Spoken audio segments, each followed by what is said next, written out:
What I'm presenting today is part of the chapter of a book that I'm writing. So I've simply taken out 2 or 3 sections from that chapter. And I hope that any questions about any missing links, etc., may be resolved in the discussion.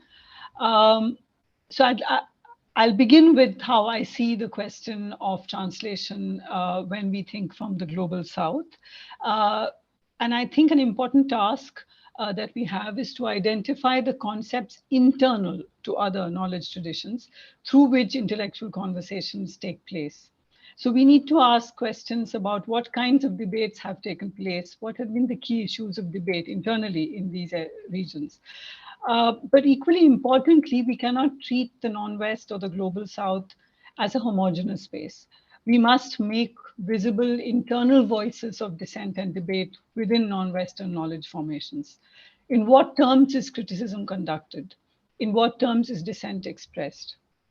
The issues of heterogeneity, power, and dissent within the non-West or the global South is not generally addressed by either post-colonial or decolonial thinking, whose objects of critique tend to remain empire and coloniality. However, we will take seriously these kinds of internal power relations and heterogeneity by way of looking at debates and contentions within.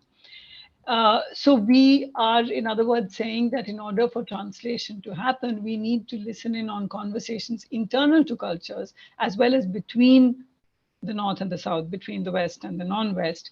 And obviously, these tasks centrally foreground the question of language and translation.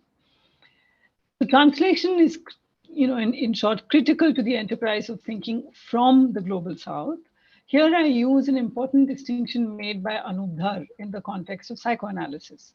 That is between doing psychoanalysis in India and doing psychoanalysis from India. In my understanding, the first indicates specificity, the second, location. Specificity is important to demarcate when you say doing psychoanalysis in India or doing anything, doing thinking in the global South. That indicates specificity, but it cannot remain at the level of marking difference from the norm so that the norm remains untouched. Whereas if we use this distinction that Dhar is making between in and from a location, we can theorize in more general terms where we recognize specificity, but make comparability key, and we find resonances across contexts. Perhaps this is why Naoki Sakai, who spoke yesterday, whose presentation unfortunately I missed, but this is perhaps why Sakai sees translation as having to assume a heterolingual, as he puts it, mode of address, which assumes a non-aggregate community of foreigners. This is his phrase too. That is, translation must assume mutual foreignness between two language communities. But what happens usually with translation is it tends to assume a homolingual address that assumes the normalcy of reciprocal and transparent communication in a homogeneous world, in a homogeneous medium. In a heterolingual mode of address, the addressee could respond with varying degrees of comprehension, including missing the signification completely. So from Sakai's perspective, the heterolingual address assumes that every utterance can fail to communicate because heterogeneity is inherent in every medium, and therefore translation is endless. So this understanding involves accepting degrees of incommensurability, but the idea is not to abandon translation, but to recognize the complexity and diversity of speaking positions with which we engage. So in Latin America, for example, Sonia Alvarez has coined this term transloca to indicate both the processes of translation, trans, and the material effects of location, loca. So as Alvarez puts it, the transloca highlights multiple dimensions that shape conditions of difference. Now, with this kind of understanding of translation in the background, let me give you just some elements of, just give you a glimpse, a taste of psychoanalysis in the global South, the way in which I've studied it. But I'm literally just going to be able to give you two or three elements of the overall picture. Now, psychoanalysis is interesting because of all the forms of secular modern knowledge that entered societies of the global south, psychoanalysis appears to have been the one most confidently owned by practitioners who translated and located it into their own contexts. So, unlike other social sciences, history, political science, economics, where the indigenous notions of self, other, were we learn to translate these in terms legible to Western theory. Interestingly, there's a very strong tendency in psychoanalysis to take over psychoanalysis and translate it into their own into the terms of the global south. And the parallel process also carries on, the one more familiar to the rest of the social sciences and humanities, which I just described. But what we're interested in is this other process where the translation, what is translated is psychoanalysis, not the indigenous self. Now, there's a very rich body of literature in this field, and it's not my intention, obviously, to survey it here, but only to address psychoanalysis from the point of view of the frame of this conference, which is translation as politics, or the politics of translation. Now, psychoanalysis came into our societies of the global south in the early 20th century in the lifetime of Freud, and as many other modern forms of knowledge did, as a secular science. What is interesting for the outsider to the field, however, because my field is political theory, not psychoanalysis, what is interesting for the outsider to the field, however, looking at scholarship on how psychoanalysis entered and was received across many societies of the global south from the early 20th century onwards, is how practitioners and theorists immediately draw its two key ideas, the roles of the unconscious and of myth in self-making, into the dense jiti of their own locations. So I'm using this term jiti from Mizoguchi Yuzo, who uses the word jiti to refer to specific pasts of different societies, the base entity that will condition their present. I find this is a very interesting term. So what I find is that psychoanalysis gets drawn into this dense jiti of different heterogeneous locations.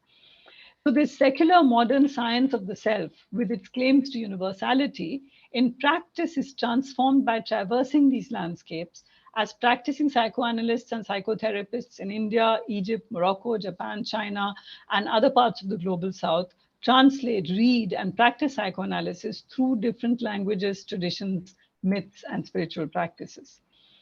I think the two key reasons for this difference are, one, the process of secularization that had disenchanted the public domain in Europe, banishing religion to the private, had barely begun in these parts of the globe in the early 20th century, and even today is contested at every stage. So psychoanalysis is entering a society in which what is called religion and the way in which religion, something called religion, emerges in Europe, and the whole process of separating it from the public. This hasn't happened, and it has never happened here, actually, in these societies. So that's one reason. So when we talk about myth and so on, we are not talking of something in the distant past. We're talking of living presences. And the second reason, I think, for the difference, the way in which psychoanalysis is accepted here, is that the emergence of the heterosexual nuclear family as the only legitimate kind of family in the North was a process that colonial regimes gradually inaugurated in the South over the 20th century. But again, this has not been a fully successful venture anywhere in the South, or even among people of color in the North. So again, psychoanalysis is dealing with very different kinds of family structures in these regions. Both these features meant that practicing psychoanalysts in the South encountered very different modes of self-formation than outlined by classical psychoanalysis in Europe.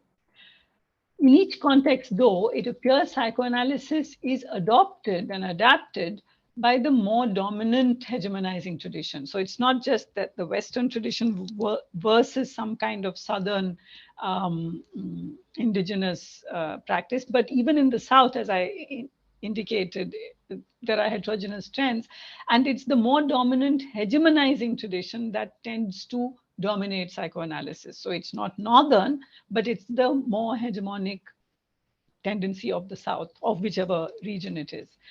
So the heterogeneity of the jiti that psychoanalysis enters is often lost to it. But today in the 21st century, that internal heterogeneity of the global South is also speaking up from the heart of psychoanalysis itself. So I'm suggesting there are three significant processes at every location in the global South. One is the translation of psychoanalysis into location-specific contexts. The other is the translation of the local self into Western psychoanalysis. And the third is internal clashes between hegemonic and counter-hegemonic traditions encountering each other in several ways. So some of this is what I attempt to map in the chapter in my book, but only some elements of this I will be able to indicate here. Now, two key ideas that I want to share with you. One is the idea that a lot of psychoanalysts from the South have been insisting upon, that is the global South as analyst, not analysand, which is, I think, a very important and interesting discussion to make. So a significant development in the field appears to be the claim that the South is not merely different with its own spatio-temporal and cultural coordinates. Rather, the claim is that what is considered the specificity of the South may be universalizable globally, that something presented as a counter to Western notions of the self is not peculiar to that particular culture alone, but has more universal balance. So what we're seeing is the kind of claim that we saw from 17th century Europe, that we have certain universals to offer the world. What is one response to that is to stress specificity, but the other response is to say, well, we have dislocated certain kinds of ideas that are universalizable. Consider the example of the Japanese concept of amae, first written about by Japanese psychiatrist Takeo Doi, whose 1971 book was translated into English in 73 as The Anatomy of Dependence.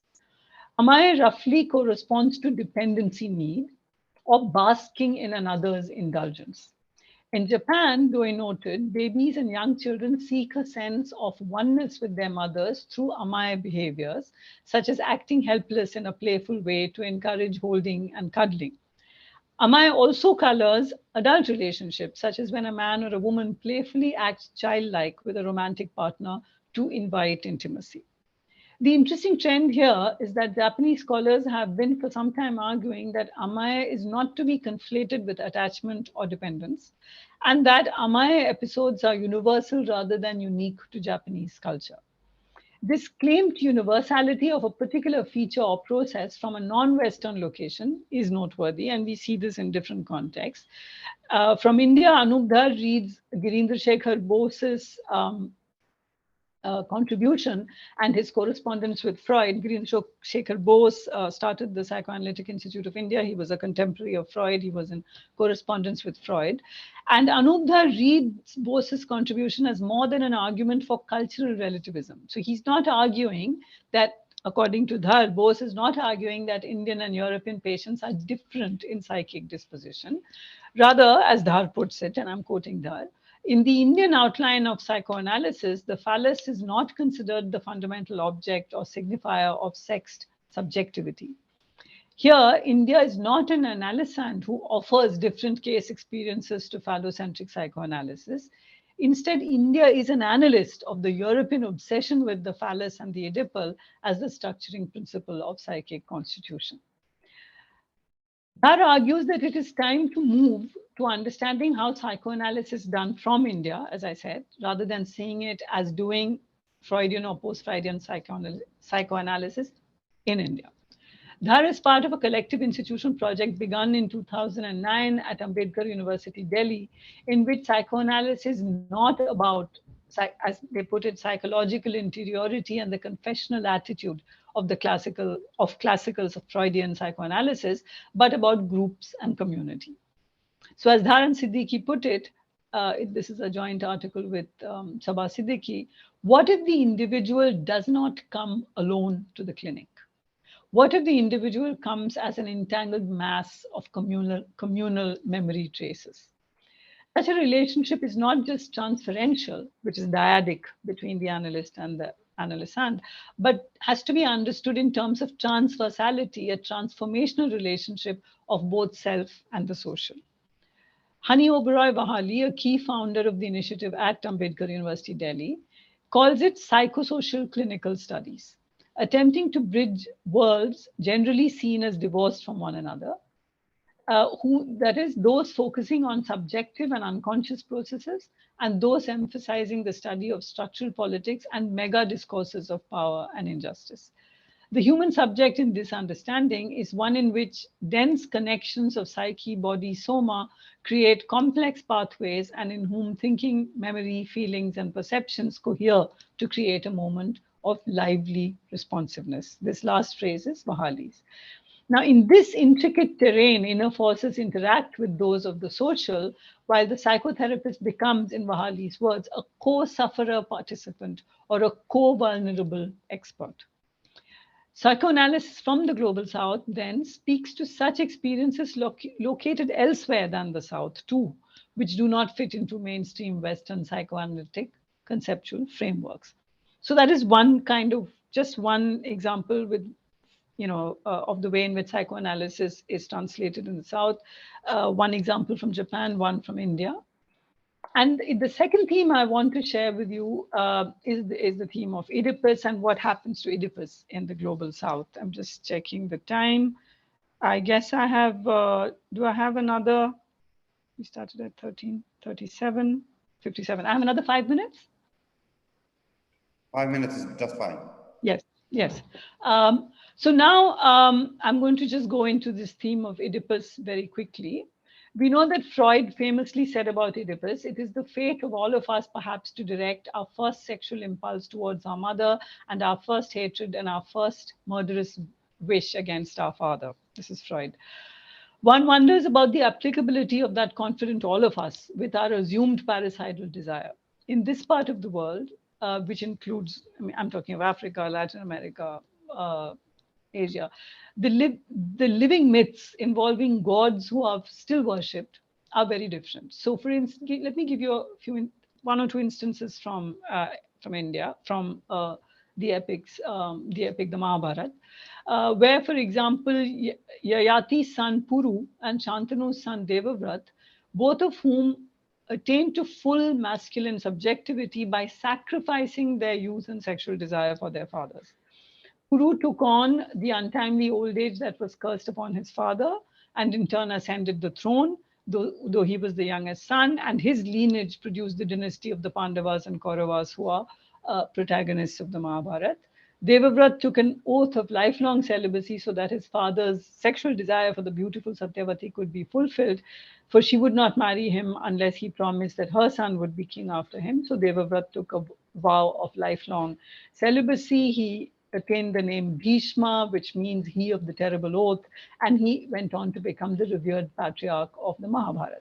So evidently, there are other ways in which the desire between father, son, and a third person is configured. Interestingly, the absence of Oedipus tales, and therefore of an Oedipus complex, can also be seen as a lack, preventing the emergence of Indians into full maturity and modernity, as A.K. Ramanujan points out.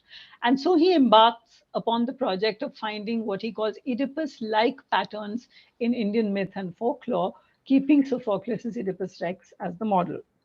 Now, it's interesting to see how the universality of Freud's reading of the Oedipus complex is assumed to such an extent that all myths and ancient rhymes that refer to incest are read through this template.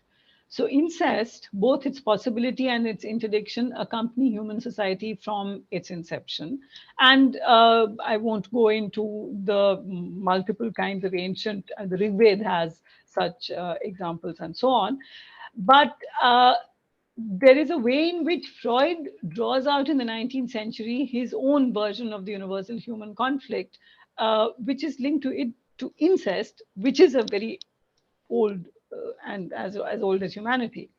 Now, Michael Carroll reminds us that Freud himself did not identify the Oedipus story as a myth, but he read Oedipus through the story as told in the literary text, Oedipus Rex. So Carroll holds it to be problematic that these distinctions are routinely blurred by modern commentators who discuss psychoanalytic study of myth, that is, distinctions between literary texts, myths, dreams, etc.